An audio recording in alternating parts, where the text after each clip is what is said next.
today's presentation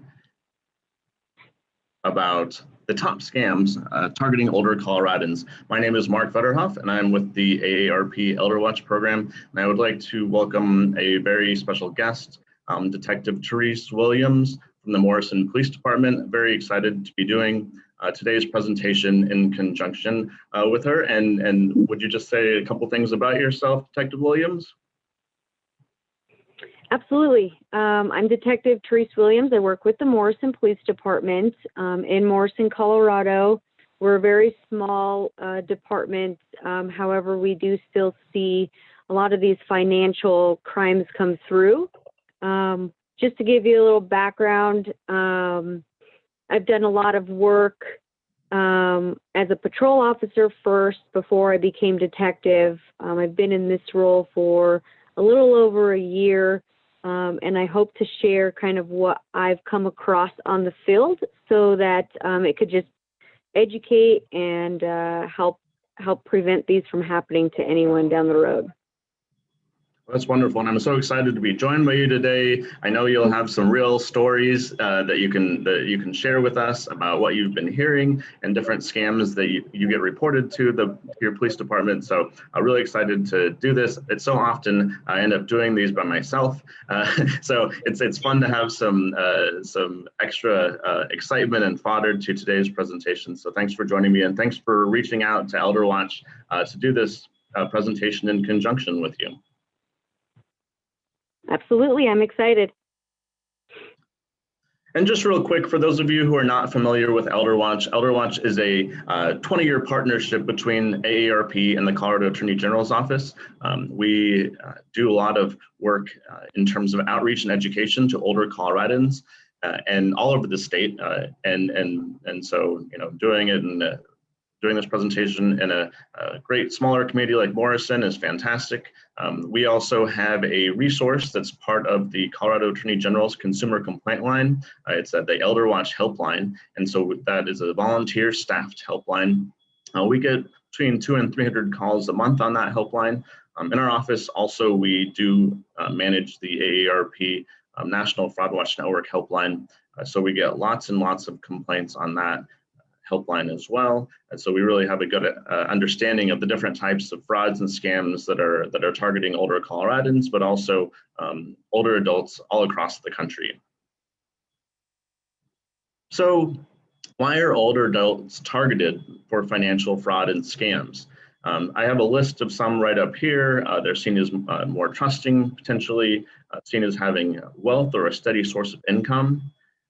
They might be isolated, seen as maybe not being very tech savvy, and maybe have potential health and memory concerns. Detective Williams, any other thoughts as to why scammers might target older adults specifically? Well, I mean, I think you hit just about the most important things to consider. I mean, even if they're not isolated, a lot of times you'll see that the perps are requesting to keep the relationship quiet and not talk about it. Don't let any of their friends or family know. So if they're not already isolated, they work to get them isolated in order to continue to victimize them. And the tech savvy will hear a story down the road about why that's a reason that they target. Excellent. Yeah, and I just wanted to throw in there too that a lot of scammers, they might target older adults for some specific scams, but a lot of scammers now are just targeting everyone. And so a lot of the scams that we're going to talk about today aren't necessarily just for older adults. They really are for everyone. And the first one we talk about is going to be a really good example of that, because we've seen lots of younger people who have been victimized by this scam call into both of our helplines. And so we'll talk about that. And so the information that we're sharing today really is for older adults, but also for everyone. So it's great information to share with friends, family, grandkids, anyone who you think could be targeted with a scam, which could be anyone. They should know this information. So we're going to be going over specifically the top calls that we have received complaints and reports about to the ElderWatch helpline. And so these really are coming from across Colorado, and we'll be going in depth on each one of these top 10, and then we'll add in a couple more as well that we have some information that we want to share with you about that might be trending at the moment. So here's the list of the top 10. You can see imposter government, imposter business, phishing, sweepstakes, prize and lottery, housing and non-stranger exploitation, home repair and improvement, tech support and computer virus scams, fraudulent sales, ID theft, and insurance Medicare. I will say that this list of top scams has been altered just a little bit from the 2019 list, and I'll say it's mostly because of the world that we're living in right now. Because of the pandemic, we've seen different types of scams emerge, and we'll go over some of those differences throughout today's presentation. I will say that the one item on this list that I'm not going to talk about specifically is housing, and housing is typically not one that we get complaints about on our helpline, but because of different issues with people being concerned about paying rent and that types of thing, we did get some of those calls this year, and so we were able to get them in touch with the correct resources because it is not necessarily a fraud or a scam when we're talking about the type of housing calls that we receive. But I thought it was important to stay in this list just because it really is a sign of the times again. So imposter government scams, I'll say that a lot of these are happening right now. And I'm sure that everyone on this call has received either a fraudulent call, someone saying they're with Social Security, the IRS, Medicare, and this is the one that I was alluding to, that the scammers are calling everyone. And so it's really critical that people know that the IRS, Social Security, especially as tax season coming up, the IRS is not going to be calling you. Social Security is not making those outbound calls. And those are the ones that we've really had a lot of younger people call our helpline about because they don't necessarily know how Social Security works. And so those calls, it's critical that people of all ages know that those government agencies will not be making contact with you. And government imposter scams far and away have been the most common type of scams we've heard about for the last handful of years that I've been doing this work. Detective Williams, what else do you have to add about these threatening calls? Yeah, so I think what's important is make sure you recognize it first. The one thing that you're going to hear from these people is that they want you to act right away. So if they're requesting immediate action, if they're pushy, if they're threatening, anything like that should be a red flag for you to pay attention that, hey, this does not seem to be a genuine phone call. The other thing is, as law enforcement officer, you're not going to be hearing us asking for money from you to quash your warrant. You have to go through the process. We've had a lot of people call us because this has been going on for several years. It happened a lot more frequently this year, again, I think because of the COVID pandemic. But just because it's been happening forever, people aren't necessarily talking about their experiences when they get spoofed for whatever reason, whether it's embarrassing. So it's not being moved along the community to educate people. For example, I've had family members call me just because of the position that I'm in, saying, hey, I got a phone call saying I have a warrant out for my arrest. I need to provide $1,000. That's a typical one that we've heard about. And they're just able to spoof phone calls from wherever. It's super easy for these people to spoof numbers. It's an app that you download on your phone. It's a way for them to get quick cash right away from people who are scared. So always wonder, is it something that makes you feel like you're in trouble when you shouldn't be? And are they requesting immediate action? Those are huge red flags to consider. And you just need to hang up. Yeah. Great information. Have you ever, just out of curiosity, have you ever received reports from into your police department that there are scammers who are spoofing the actual Morrison Police Department phone number? We occasionally hear about that with different sheriff's departments and police departments across Colorado. Yes, we had a huge influx of these perps spoofing our number, again, just over the pandemic. I can't give you exact numbers, but off the top of my head, I know that officers fielded citizen assist phone calls, because what would happen, thankfully, is most people would recognize it and they would hang up and they would call us back saying, hey, you were trying to reach me, or I missed a phone number from you, because it's our number that shows up on their caller ID. And then they would explain what their conversation was, and we would tell them, you know, no, that's a scam. I'd say it probably happened 20 to 30 times that we know of, which is big. Wow, that's really interesting to know, especially for, you know, a small department like yours. And scammers sometimes on these scams where they're impersonating local law enforcement officials, they'll go on the websites, they'll figure out names of people and everything, and use those names to their advantage by saying, oh, this is actually Detective Williams calling you. And so these are some of the trickiest ones we've heard about. So I'm really glad that you brought that up in terms of impostering, particularly local officials for jury duty scams or other type of arrest warrants. I think. Hello, this is Jessica. So just to move on from the imposter government scams, this is, again, the most common scam that we hear about.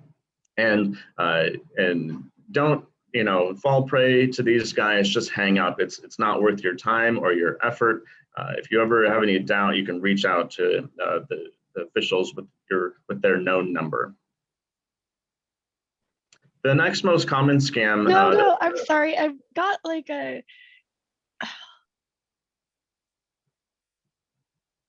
I'm sorry. There was. There was just a little bit. We had someone come off mute. So the next most common scam that we are dealing with. Is imposter business scams. And these imposter business scams really did jump up this year. And it's solely because of COVID. And I really think it's because of COVID and the increase in use of businesses like Amazon and other online retailers. So scammers follow the news just like we do. And they know that everyone is ordering their supplies and goods from Amazon. And so they started pretending to be Amazon, and they're using that Amazon name in so many different ways. And so imposter business scams jumped up to the number 2 place on our list because of that. And so just know that, you know, Amazon is a huge company, and they're not going to be making those outbound calls to try and contact you. You know, they're saying lots of different things, and they're asking for information like login information for your Amazon account, or trying to get you to give them financial information as well. Detective Williams, have you heard of other types of imposter business scams or some of these Amazon scams being reported there in Morrison? They haven't been reported in Morrison for our jurisdiction, but looking at the Federal Trade Center website, we've had a lot of these, at least reported to the FTC in and around our area. So the thing that's important here is this has no physical, mainly because it's digital. It's either digital or it's by phone. So there's not necessarily a reason for you to consider that it's not going to hit Morrison at some point. However, and you touched up on the Amazon phone calls, people pretending to be Amazon. Yeah, that was a big one that we saw just in and around the area, just trying to get their information to get logged onto their account and start purchasing goods. So, but no, I don't have anything additional on this one.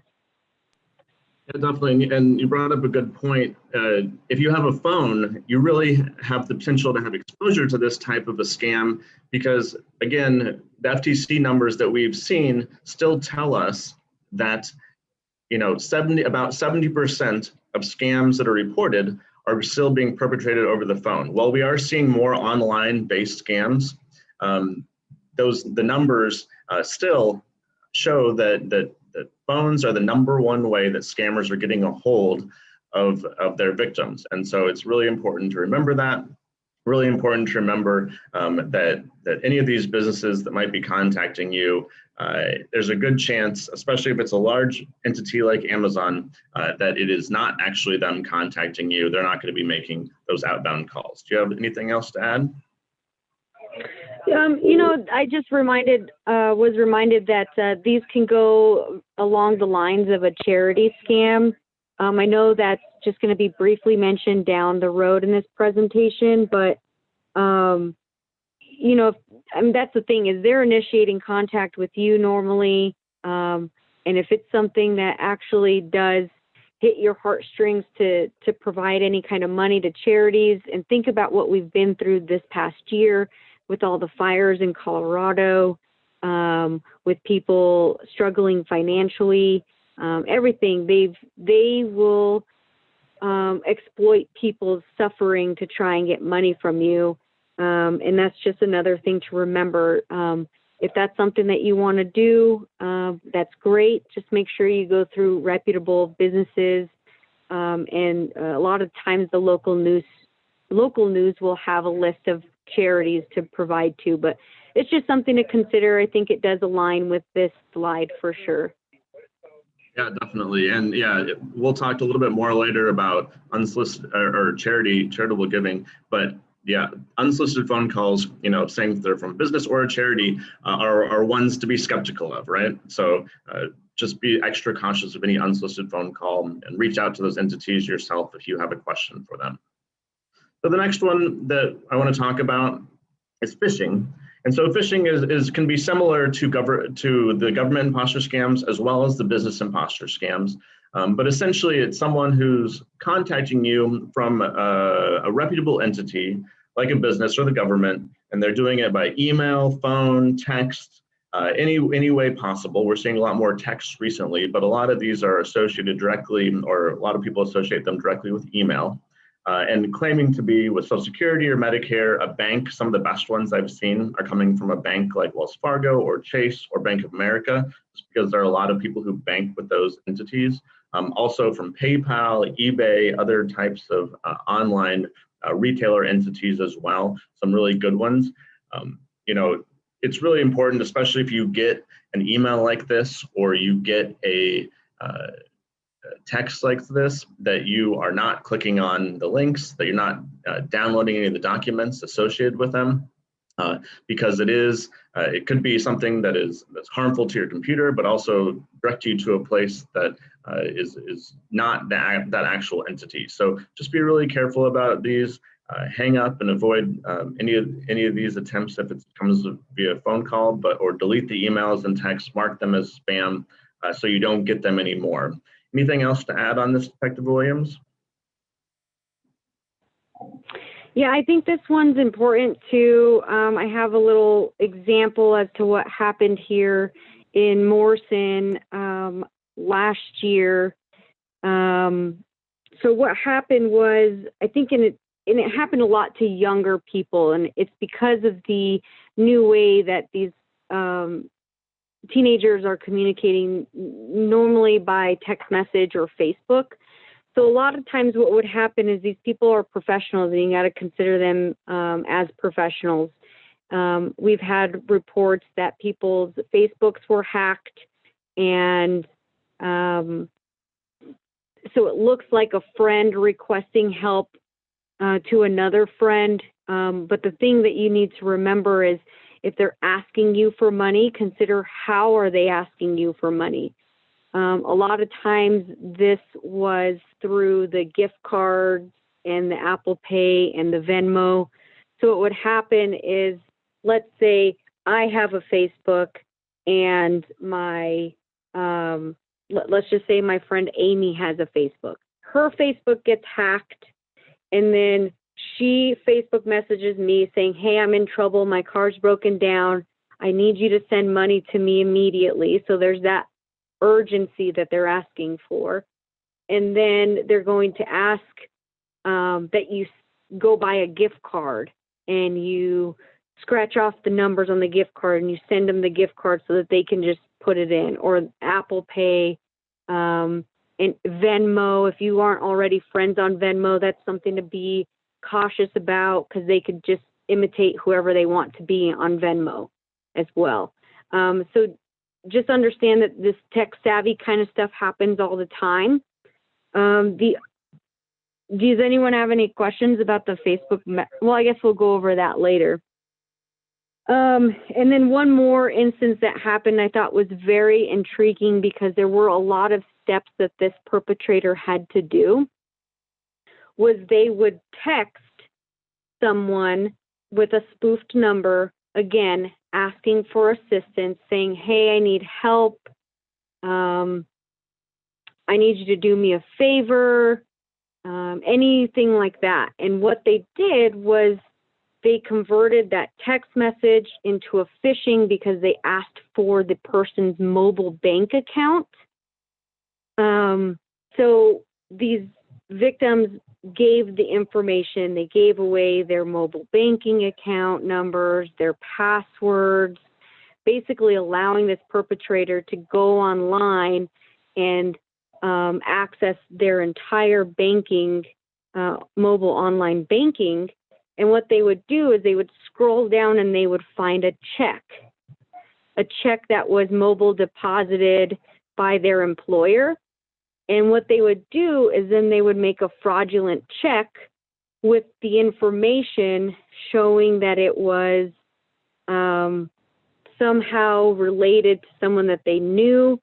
And then it was a long string. It was very difficult to follow, but they continuously just found a new victim every time they did this. So it was a continuous string. It was the same person.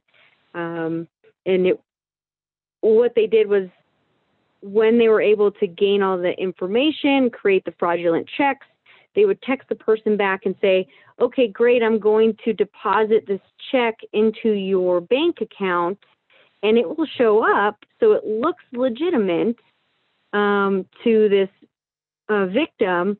And so what they do is then they ask, okay, I sent you $500. All I need is $400 back, and you keep the $100 for yourself. So that's a huge red flag as well.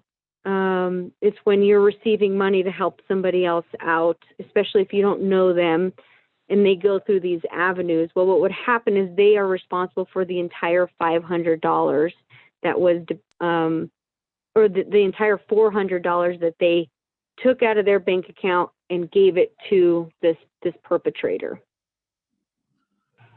Yeah, really great information about how some of these scams work and how people kind of get hooked into them. And especially, I really appreciate your points about the methods of payment. If you are paying in certain ways, that really should resonate as a red flag about certain scams.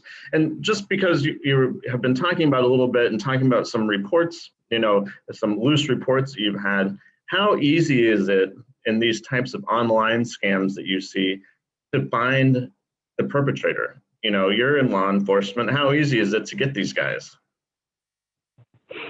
It's not easy at all. It's very difficult. It's hardly seen that we actually get to put someone behind the computer.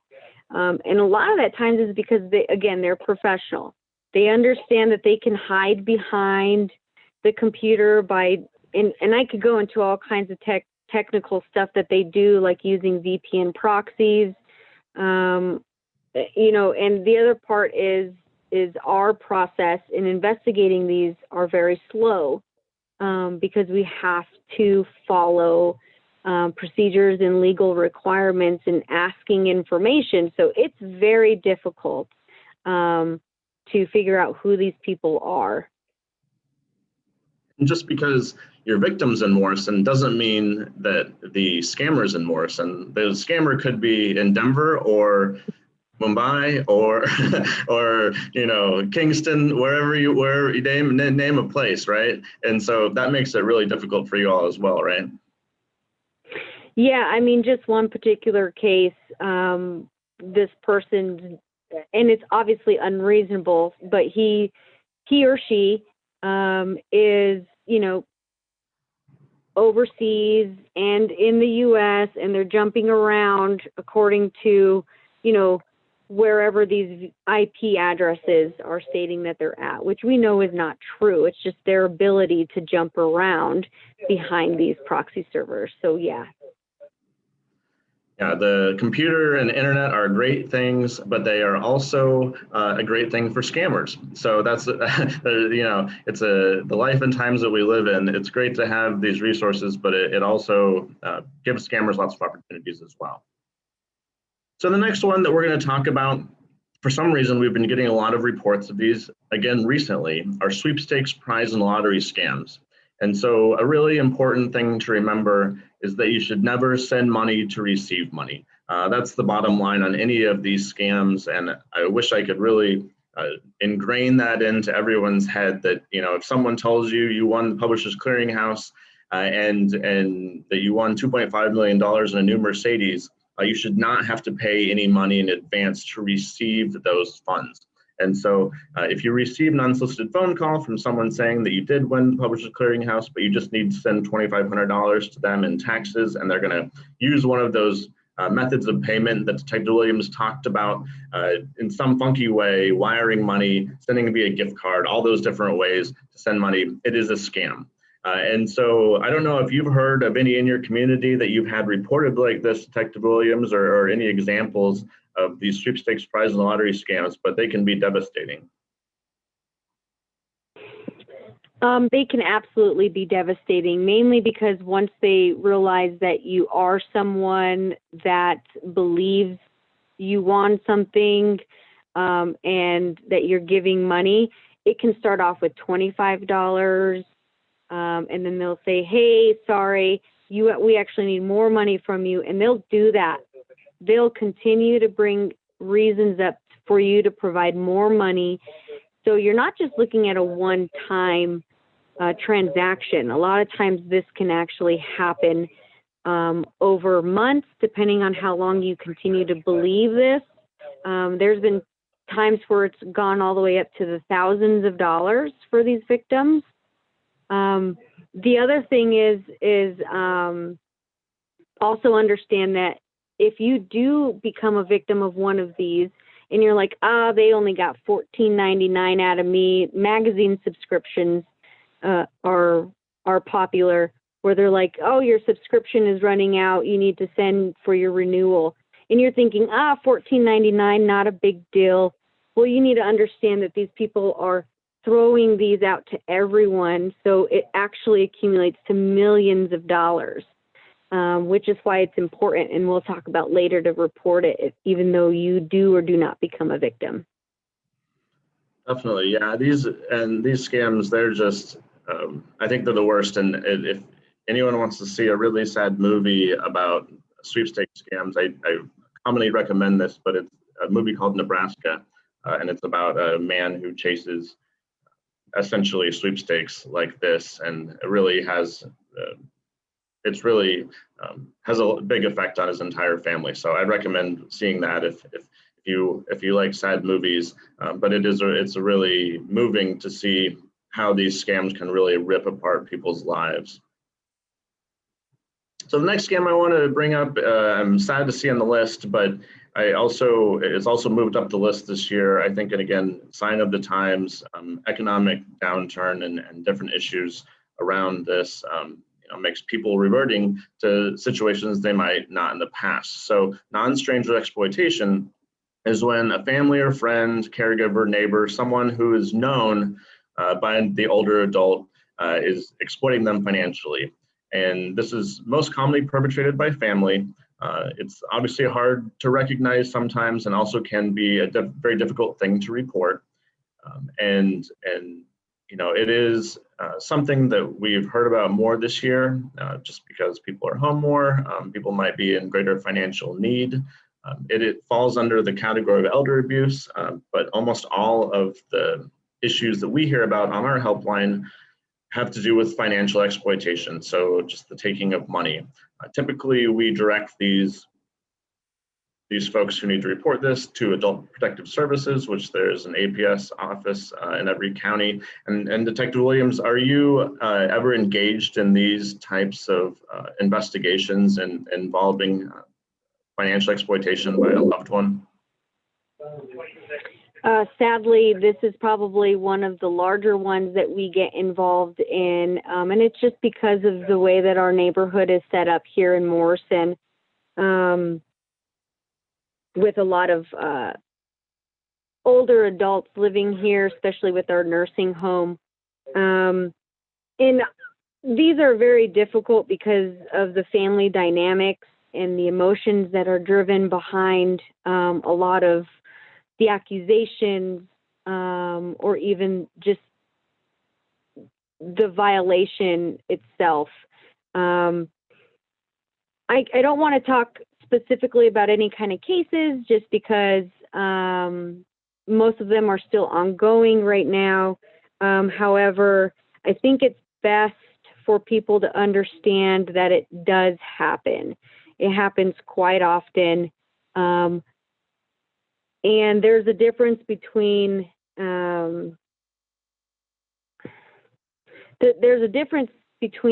getting paperwork completed and getting it completed correctly.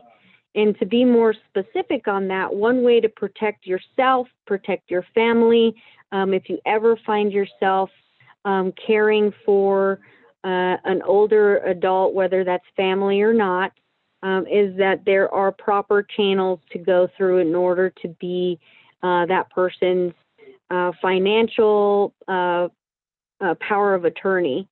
And if you have family members that are not even nearing the time where you think a financial POA would be necessary yet, you can still complete those and have preparations done prior to maybe a loved one's mental capacity being decreased to where they can't make their decisions anymore, because that's always a problem.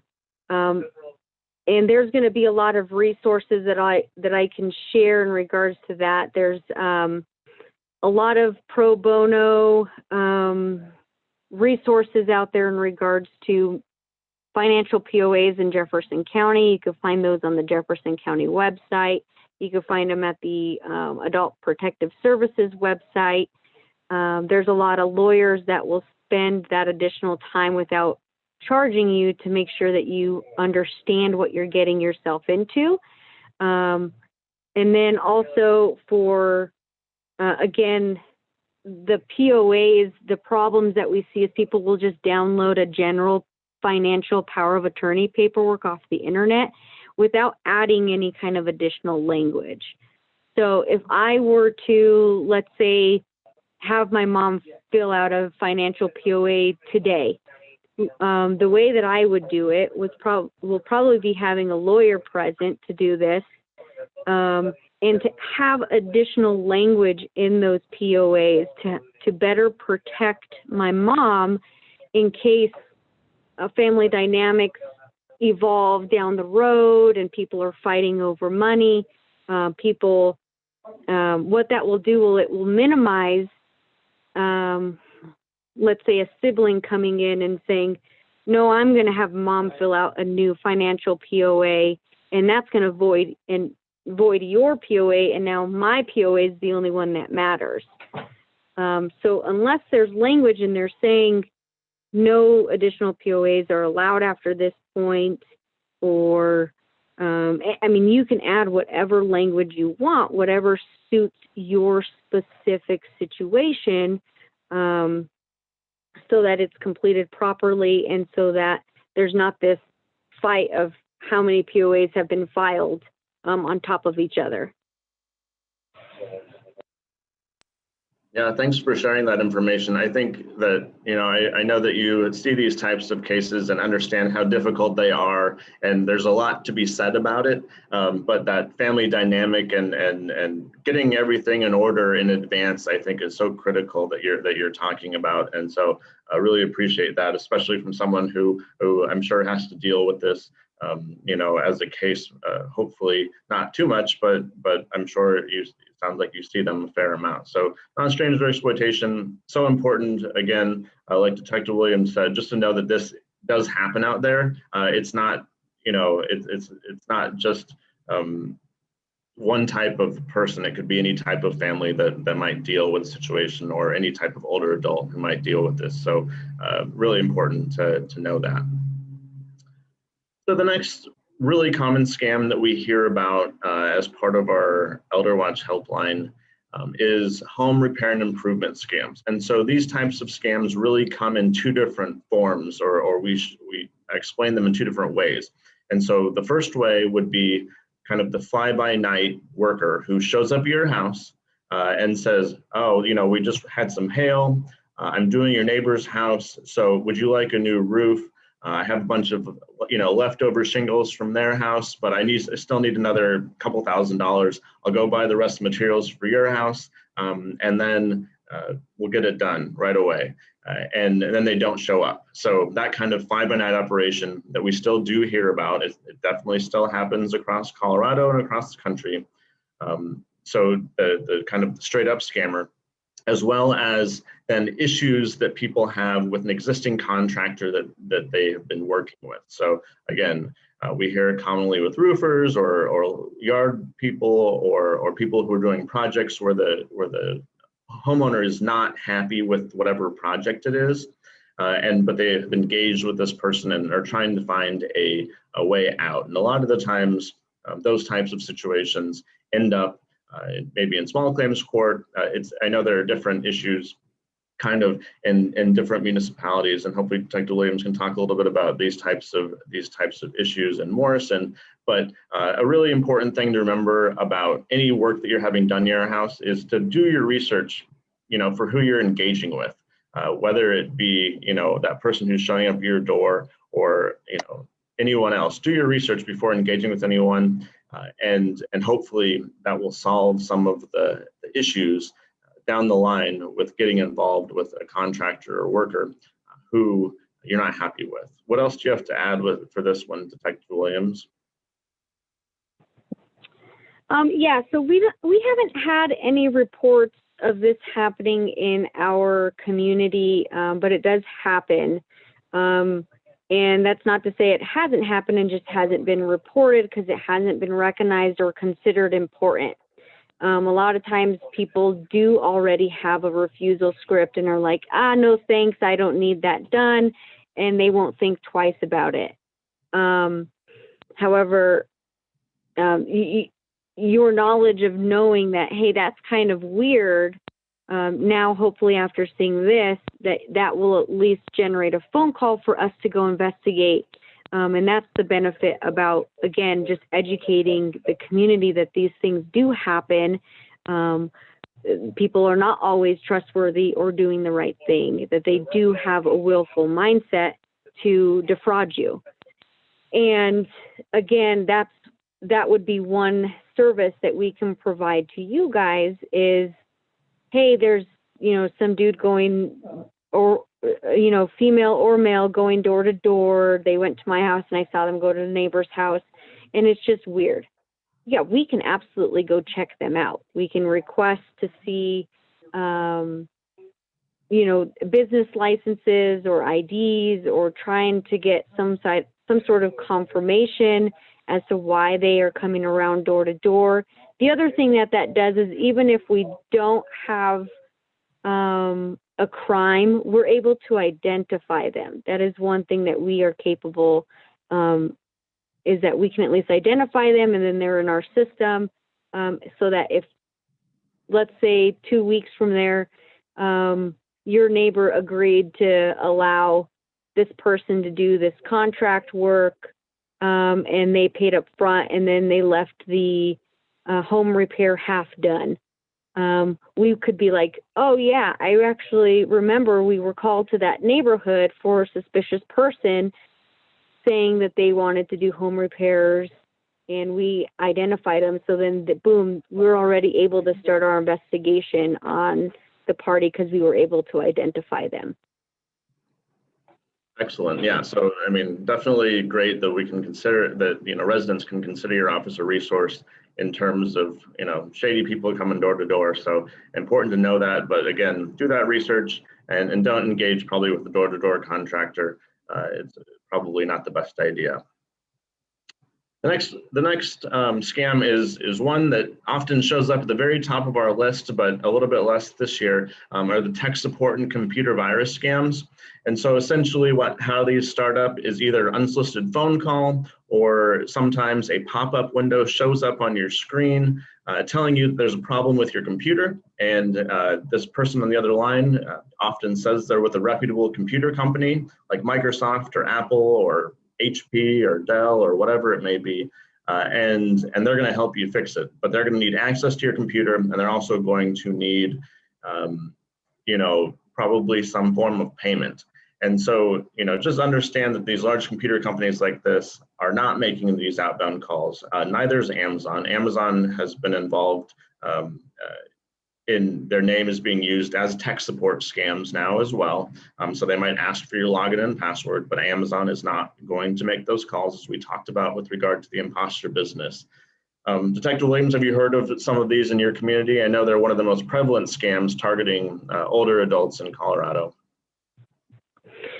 No, and thankfully we actually haven't heard of any of these in our community. So I don't have a lot of experience with it or anything really to share other than what you have been able to provide.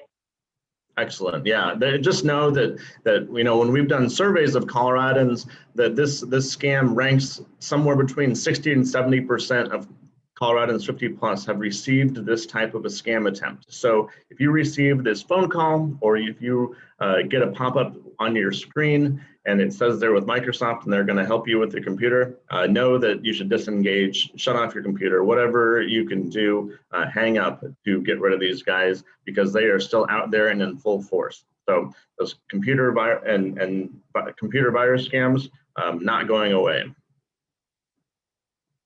Fraudulent sales is also something that has definitely bubbled up during this pandemic.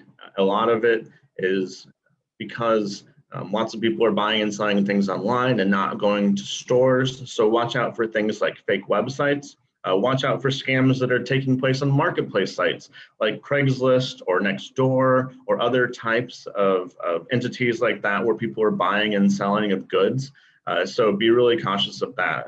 Like Detective Williams said earlier, be wary of unusual forms of payment. If someone's asking you to pay for an item that you don't have through Venmo or Zelle or Cash App, and you're just relying upon their good word to get you that product, don't expect to be seeing it. We've seen lots of puppy scams during the pandemic as well, and that falls under this category. So people can set up a website to, for puppy Yorkies or whatever type of puppy that you want, and it can be totally fraudulent, and they're just going to take your money and keep asking for more until you realize that it is a scam. So have you seen any of these types of scams popping up in Morrison, Detective Williams?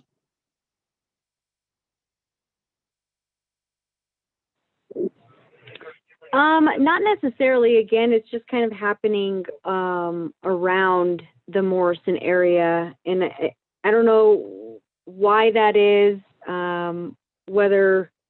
There could be a lot of reasons why we don't see it here, but no, I haven't seen any of this. Great, that's great news. It's probably still happening. I don't know if you follow the Nextdoor on Morrison, but you sometimes do see, and Facebook Marketplace as well. If you follow some of these places, they're going to ask you to pay for a product or a service. They might not. They probably are reporting those people directly, maybe to the app or to Facebook. But know these things are out there. Know people are taking advantage of the pandemic as an opportunity to sell products and services online, and possibly do so in a fraudulent way. So watch out for fraudulent sales. Next one. Yeah, is go ahead. Oh, I'm sorry. if you're interested to see what's being what is out there, you can always go to the BB. Let me give you the website. It's bbb.org/scam tracker. And what that is, it allows people to report these sort of scams, all kinds of scams. But you do see the fraudulent sales one up there quite often, and that will also give you an idea as to, oh, I almost purchased product from there, or I also purchased, so it's happening. But what happens is it's just information sharing for the community to understand that, one, it does happen, and it does actually identify these fraudulent sales companies out there. So just something to keep in mind and something to look at if you're bored. Yeah, definitely. On the BBB website, they have a scam tracker map, and also on the AARP website, there's a scam tracker map as well. So if you go to aarp.org/FraudWatch Network, you can find the AARP scam tracking map. It's very much like the BBB's scam tracking map as well. And people insert them by zip code. And so if you're in the same zip code as someone who has a certain type of scam, you'll see that. So that's a great resource. Thanks for mentioning that. The next scam that I want to talk about really could be, or reported incident, really could be with any type of scam that we've talked about, and it's in an identity theft. And then when someone puts charges on your credit card, or opens unauthorized accounts in your name, or using any type of personal information. One really big one that we're seeing right now is with regard to unemployment, scammers filing for unemployment in people's names. That is a huge issue in Colorado and across the country right now. But identity theft essentially can be something that happens as any part of a scam. But that one, the unemployment one, is really the one that has kept identity theft on the list for this year. And Detective Williams, do you have any, just suggestions? What are your kind of top ways that you think people should avoid? How people can avoid having someone use their identity?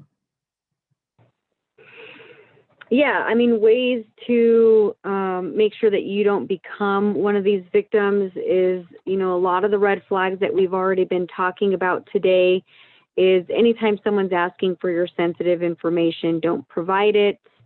And that could include anything from passwords, usernames, account numbers, social security numbers, your birthday, anything that's going to be sensitive and be able for them to use your identity in order to, apply for new credit cards, use your credit for anything really. I mean, we've had this happen quite often in Morrison, where we're unfortunately at the point to where it was discovered, the damage was already done. So a lot of things that you can do in case you do realize that, one, either they got your information without you giving it to them, or two, you gave it to them, and now you're trying to prevent any victimizations or credit cards being opened under your name and information. What you can do, honestly, is just make sure that you follow the steps that identitytheft.gov provides. It's very outlined and it's very user-friendly.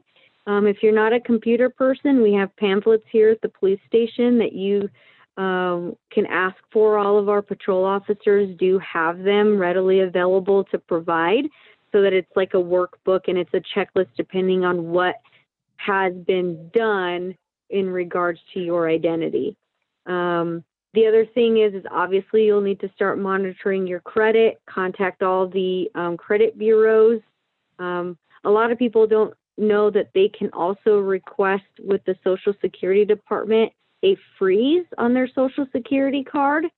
So just understand that's another resource out there for you.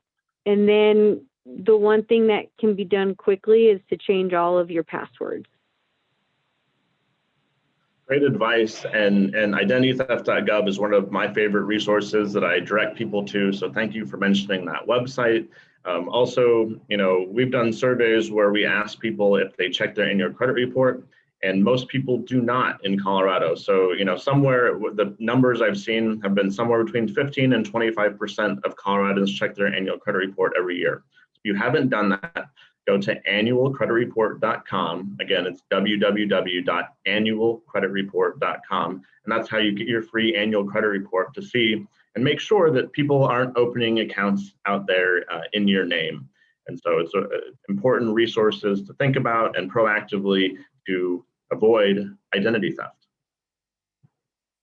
Last scam on our list is insurance and Medicare scams. And a lot of these are, what they are is essentially, especially during the pandemic, have been unsolicited phone calls from someone saying that they are offering you a neck brace, a knee brace, medical testing like a DNA test kit. And just know that it's really important to protect that Medicare number. Do not give it out to unsolicited phone callers, and hang up on anyone who's calling and offering these types of services, because they only should be services that your doctor or other medical provider legitimately gives you. So be really careful about these. These scams really have bubbled up, and it's not a scam that generally directly affects someone's pocketbook, but it is a scam that affects everyone's pocketbook because we all pay into Medicare. So yes, it's Medicare fraud, and it is a terrible thing. We recommend reporting this to Colorado Senior Medicare Patrol. Also report it directly to Medicare. Anytime an issue like this happens, check your Medicare statements regularly, just to make sure that everything on there is legitimate. Now, do you ever hear anything about these Medicare scams, Detective Williams? I have not actually heard about them. This is something new for me as well. So unfortunately, no, I don't have any additional information to provide on this. Yeah, it's pretty niche, and I think a lot of people go directly to their medical providers when they have a question about one of these scams, which is great. And so it's not a scam that I necessarily would expect someone to report to the police department, but it's a scam that they're reporting directly to Medicare and their medical providers. So something to be aware of. It shows up in our top 10 list every year. So insurance and Medicare fraud and scams. A couple other notable scams that we want to talk about, and one of them Detective Williams brought up earlier, and it's the image on the screen is about charitable giving. And with regards to checking the charity, there's a website, it's checkthecharity.com, and it's a website between the Colorado Attorney General's office, the Colorado Secretary of State's office, and the Colorado Nonprofit Association. And on that website, you can see if the charity that you're giving to is registered to solicit donations in the state of Colorado. If they're not, you shouldn't be giving them money. So it's a great place to go. Again, it's checkthecharity.com with regards to what Detective Williams talked about earlier with regards to not giving money to unsolicited charitable giving callers. I know, Detective Williams, you want to talk a little bit about romance scams. Have they been bubbling up in Morrison? We've had a couple of cases for romance scams, and it's ranged anywhere from, I think the lowest dollar amount is $10,000 all the way past $500,000. And I think it's important to bring this up because this one's a very difficult one to bring forth because it takes a lot of engagement. There's a lot of emotions that are involved in it. A lot of times the victims don't want to believe that it's not true. So it's difficult to bring up whether your family or an authority member. Either way, it's going to have to be some long conversation and forward conversations as well, just letting them know this is not true. The thing about the romance scams is why it's so difficult is because these people are very professional in what they do in regards to hiding who they are. Online, you could create whatever you want. Online persona is your imagination. So just don't always believe that you're speaking to who they say they are. Some red flags in this, obviously, is if you've never been able to speak with these people, if you've never been able to meet with these people in person, that's a huge red flag. A lot of times they will spend what someone would think is too much time for a scam. So it's got to be true. It's got to be love, because they're talking to me every day. They're sending me emails all the time. And what they do is they'll move you from either a dating website or a social media website to some type of text messaging. But there's no phone calls. You'll never hear this person's voice. You'll never see them on video like Zoom. They could send you as many pictures as they want, but it's usually just a picture they find on the web. And the other part about this is, if you do find yourself in this situation, it's embarrassing to bring up that you were, whatever word you want to use, that you believed it was actually romance. The biggest thing is, make sure you get yourself out of that situation when you do realize that it is happening. And the biggest way to do that is just to excommunicate this person. You're not going to hurt their feelings because they're not real. The hard part is going to be that own emotional deprivation that you have because you thought it was so real and you invested all that time and energy into what you thought was real. So that's why these are difficult. That's why they're not reported very often. And I mean, I guess I could answer questions down the road if we have more, but just as far as red flags, just understand that you just never know who you're speaking to on the web. Yeah, great advice, and those romance scams are definitely the most difficult, the scams that we often deal with, just because there are so many emotions involved. So I really appreciate you going over kind of how those work and how terrible they can be. In addition to the romance scams on this list, unemployment fraud, we talked a little bit about that already. Be sure to report it to the Colorado Department of Labor if you find out that someone has applied for unemployment benefits in your name. We're getting a lot of this, and it could be from people who are retired or people who are legitimately filing for unemployment. So that's really important, and I know we talked about that a little bit before. Timeshare resale scams. Colorado is a hotbed of timeshares just because there's mountain towns. So if you've ever owned a timeshare, be really, really cautious about unsolicited phone calls to help you resell them, because it happens, and these scammers find lists and they try to get your money in advance to sell your timeshare. So be really cautious about that. The Say Yes scam on this list is a critical one because we heard a lot of reports of it a while ago, but essentially what happens is you receive a phone call, they ask you a question to elicit a yes answer. When you say yes, they then hang up on you. And then the concern is they're going to take over all your accounts. So the reality is about this one is, never heard of anyone who has lost money specifically to this scam, but it still is something to be really cautious about as well. So don't necessarily say yes, but you don't also have to necessarily freak out if you did say yes. So be cautious about that, but just know that scam is out there and people have reported it. Though we haven't seen it tied directly to that voice authorization being used to take direct funds in certain ways. So in addition to that, be really, really cautious about auto sales and repairs. Do your research, just like the home repairs, when you go to buy a vehicle or when you're getting a vehicle repaired. And then I believe it was alluded to a little bit earlier by Detective Williams, but these emergency scams or grandparent scams, when someone is trying to get you to act in a way really quickly. That I'm in jail, I need you to send me $5,000 right now via money transfer. And oftentimes it's with the grandparent or grandchild relationship. Anything you want to add to these other notable scams that we're talking about, Detective Williams? No, I think you covered them great. Awesome. So these are ones they didn't necessarily fall on our top 10 list, but they are ones that we are really wanting to make sure that people are aware of because they are affecting lots of older Coloradans. So just in summary, ways to avoid some scams, and a lot of these points we brought up earlier today, but protecting that personal and financial information is so critical.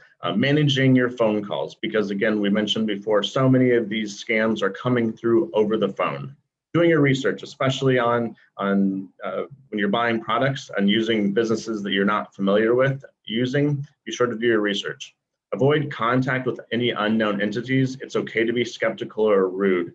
And Detective Williams, you probably echo this, but you probably have a lot of really nice people in Morrison who are willing to engage with some of these scammers, and you shouldn't be. So do you tell them how do you tell them to be rude? How do I tell them to be rude? I mean, that one is difficult because it doesn't come to people's, normal nature. But yeah, you can hang up the phone. You don't even have to respond. If you feel that it's fishy, just hang up. That way you don't even have to be rude. If that's the only way you can be rude, hang up. Other times, you need to just remember that you need to take care of yourself and your family. And sometimes that means being able to draw your teeth at these people and be rude.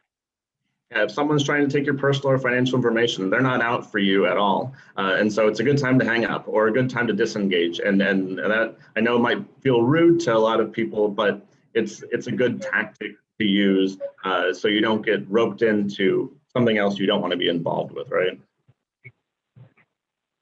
Other things, don't rush to act, think, talk to others. Those are really critical, important steps. Scammers don't want you to think, and they don't want you to have a sounding board. So it's really important to do those things, talk to others.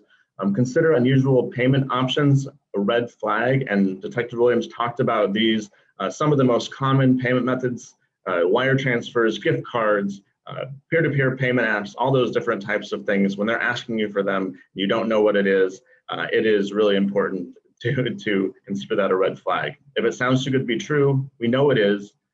Actively seek information about trending frauds and scams like you're doing today. Share your story. It might save someone else down the road. And report scams. If we have 1,000 people who were engaged in the same scam, but they all didn't report because they were embarrassed by it, then we can't tell groups of people like this. So it's critical that you report them to entities like Detective Williams and to our office, so we can then get out and tell people that these scams are happening, work with the news, whatever it may be, to let people know these scams are out there happening. Resources, Elder Watch right here, our phone number 1-800-222-4444, option 2, gets one of our Elder Watch volunteers. Stop Fraud Colorado is also a fantastic resource. And also, you can sign up for Fraud Watch Network alerts from AARP and our Facebook page. I think the next slide is for the Morrison Police Department.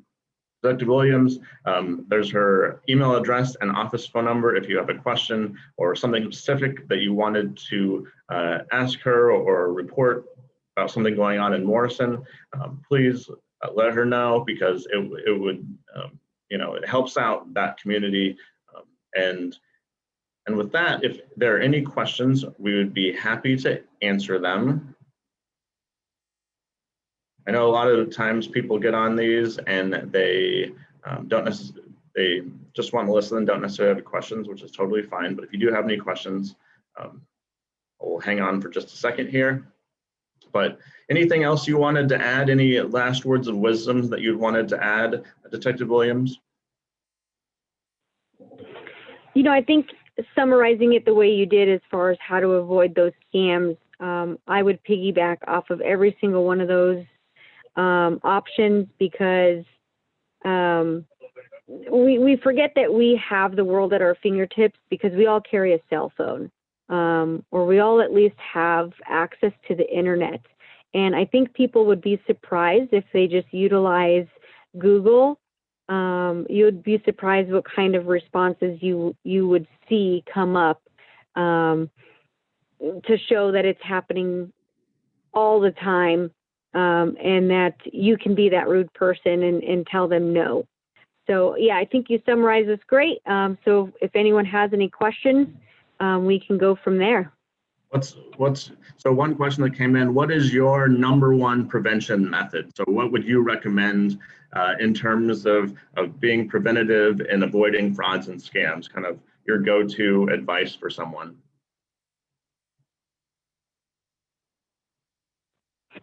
It really depends on the type of scam, but my #1 thing would be most likely just to keep everything abreast, keep everything to yourself.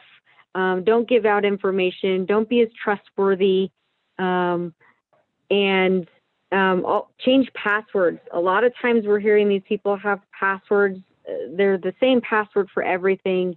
Once they could get into one thing, they'll get into more. So those little things that you can do, such as changing your passwords, making sure that you block unwanted parties. You could get on that list, do not call list. But there's not necessarily one that's going to prevent you from being a victim for all of it. And that's why I don't have one specific tip. It's you have to engage all of these ways to avoid being scammed. There's not a one solution to this. And there are so many different bits of advice that you want to share with someone. And one other participant suggested stop engaging as well. Stop the engagement if you know that it's a scam. And one of the things that we haven't mentioned yet in the presentation, but I often suggest to people, and I hear other people often recommend, is to trust your gut on these situations. So if you're doing something and it doesn't feel right, trust your years of experience in dealing with all the things that that feel right and don't feel right. And so if something deep down says this doesn't feel right, it's a good time to stop and think about it, disengage, and keep your information abreast to yourself, just like you said, and to make sure that the situation doesn't get out of hand. But without any more questions, I again want to thank Detective Williams for being a part of this presentation today. Really appreciate your insights and your stories and the different things that are going on in Morrison specifically. This presentation was recorded and we will be sharing it, and so you can share it with your community as well for other people who weren't able to join us today. But again, a big thanks again to Detective Williams, and we hope everyone has a great rest of the day.